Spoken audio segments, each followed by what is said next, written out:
Azzedine Ounahi, mais d'où vient-il? Mais de quelle planète il vient celui-là? Sincèrement, tout comme les indiqués, hein, on est ébahi, on est subjugué devant les performances de Azzedine Ounahi, le numéro 8 marocain,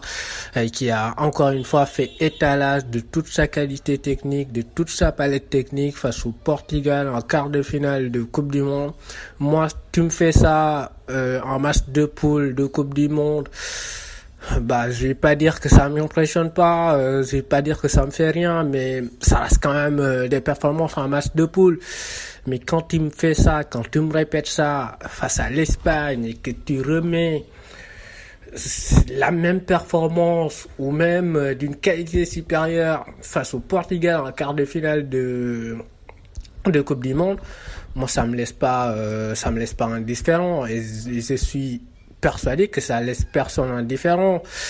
Sincèrement, il a fait un match mais incroyable, la qualité technique, la qualité de jeu sous pression, surtout la résistance, parce qu'en fait c'est facile de montrer toute sa qualité technique quand tu joues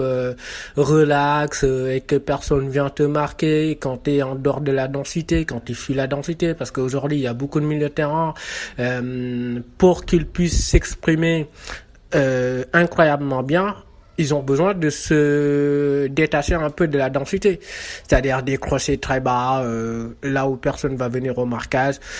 pour pouvoir distiller des ballons, etc. Ils vont être tranquilles, ils vont pas être gênés, etc. pour faire des passes, etc. On va dire qu'ils sont extraordinaires. Mais quand tu fais comme Azzedine Ounahi dans des matchs où c'est extrêmement compliqué, où c'est extrêmement fermé, où l'adversaire ne te laisse pas respirer, surtout quand tu fais face à un adversaire qui a la volonté de contre-presser quand elle perd le ballon et qu'il met quand l'adversaire met 2-3 joueurs sur toi dès que le ballon est récupéré, bah c'est extrêmement compliqué de résister et d'éliminer. Et lui en fait il a cette qualité, cette facilité technique, ses appuis qui sont incroyables, prise de balle magnifique, qu'il y ait beaucoup d'espace ou qu'il y ait moins d'espace dans des espaces très fermés, très restreints, il est capable de faire preuve d'une clairvoyance absolument magnifique pour pouvoir éliminer 2-3 heures dans des endroits qui sont extrêmement difficiles, parfois près de la ligne de touche et parfois dans des endroits où il y a un trafic énorme. Et qu'est-ce qu'il fait respirer ses partenaires? Parce que moi j'ai vu dans ce match contre le Portugal, mais il y avait des situations de tempête absolue où il y avait des vagues incessantes de la part du Portugal, mais dès que le mec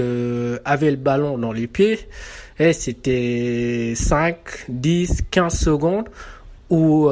les Marocains étaient soulagés et arrivaient à souffler, quoi. C'était un moment de bonheur absolu parce que la souffrance est derrière pendant 30 secondes ou une minute, parce qu'il est capable non seulement d'avoir des réceptions exceptionnelles, mais il est aussi capable d'éliminer, de passer, de casser des lignes, de trouver des décalages, de faire des dernières passes, des d'avant-dernières passes, qui sont absolument incroyables et qui soulagent finalement toute l'équipe. Et dans une équipe de transition, tu as besoin de ce type de joueurs-là qui sont capables de prolonger les actions, de faire vivre les transitions, de faire reculer le bloc adverse et de faire avancer son propre bloc. Et lui, il a cette capacité, cette facilité qui est finalement assez extraordinaire. Moi, ça m'étonnerait qu'il reste encore plus longtemps à Angers. Ça m'étonnerait, mais très très très lourdement. Je pense qu'il a les qualités et qu'il a les capacités d'intégrer un grand club et de faire valoir un peu toutes ses qualités, d'exprimer toutes ses prédispositions, tous ses atouts, parce que c'est déjà un mec qui a beaucoup de personnalité, parce que tu sors pas des performances high level face à l'Espagne, face au Portugal, en l'espace de 5 jours ou même moins, avec des adversaires que tout le monde considérait comme les favoris ultimes de cette compétition, l'Espagne, beaucoup de gens les mettaient Au moins, dans le dernier carré, le Portugal, beaucoup de gens les mettaient favoris dans cette compétition. Et dans ces matchs-là, où la tension est énorme, où la pression, il y avait toute l'Afrique, il y avait les regards sur lui, il y avait tout le peuple marocain qui était focalisé un peu sur ses performances, pas à lui tout seul,